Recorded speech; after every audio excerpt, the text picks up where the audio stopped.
So as you know, there is going to be an extension of 4 weeks at least. What extra help are you going to provide? These are certainly tough times for people across Sydney in particular and other COVID-affected areas of the lockdown in New South Wales. What we're providing already is to support to the tune of around $500 million per week in household income and economic assistance going in across New South Wales. This is an important pillar that has helped to date, but over recent days, knowing that the New South Wales government was likely to have to make this decision to extend the lockdown to seek to suppress the highly contagious Delta strain, we've been having discussions as a government about what type of additional support might be necessary. The Prime Minister had further discussions with the New South Wales Premier last night to inform her of our thinking in that regard, and there will be additional announcements made during the course of today to make sure that we help New South Wales to get through this lockdown, to make it a success in terms of suppressing COVID, and to be in the best possible position for their economy to bounce back strongly at the end of it, just as every other part of the Australian economy has bounced back strongly to date from COVID suppression strategies and lockdowns that have been put in place. Is one of the options a return to JobKeeper 3.0?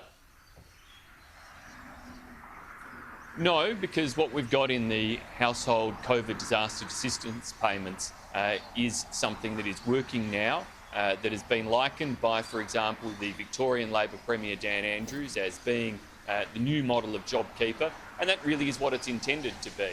JobKeeper worked as a nationwide program. These disaster assistance payments are able to work as a localised program, and what we're dealing with here are localised lockdowns across Sydney, not something that requires payments to necessarily be made in Perth or Darwin or elsewhere across the country.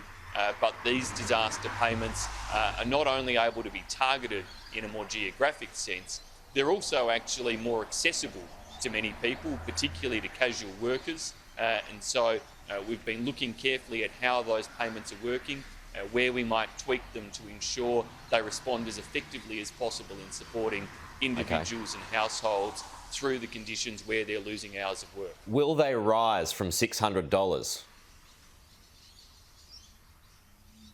Look, the adequacy of the payments, particularly for a more prolonged lockdown, are the types of things rightly that we've been looking at.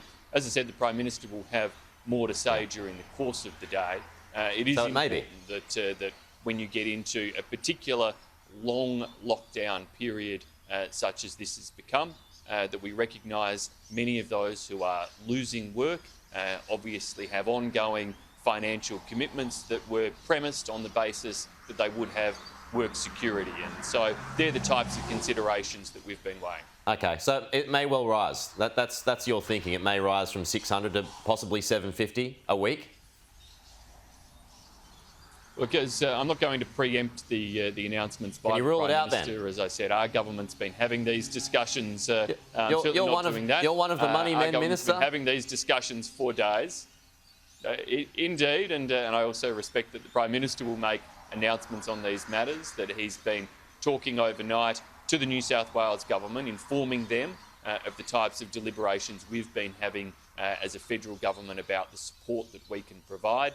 We're seeking to work as cooperatively as we can with New South Wales, and it's important we let those discussions come to a conclusion, having, as I said, done the preliminary work, knowing that this was likely, and making sure we're in a position where decisions have been made to step up where it's necessary. Okay, well, this would be the 4th tweak in a matter of 2 months. Do you keep underestimating the problem? No, but look, right throughout this pandemic, from day one, we've continued to adjust and adapt as is necessary.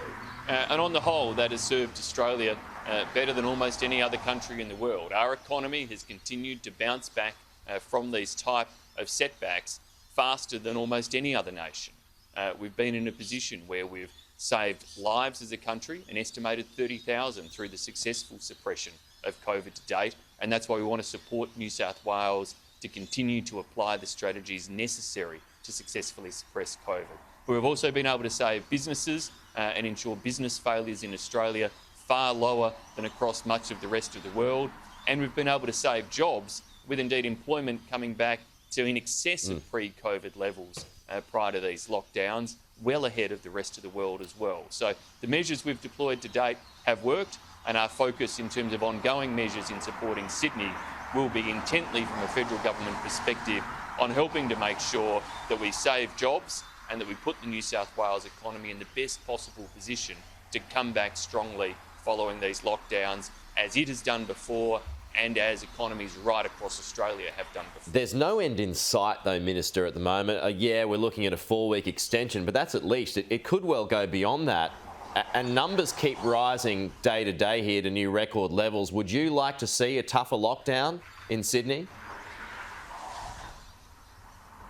Well, it's important the lockdown is effective, and so I'm not going to judge necessarily from another city where I can't see all. Doesn't seem to be effective though. What's occurring in Sydney, but it is important that that people across New South Wales, and especially those facing the lockdown conditions in Sydney, comply with them.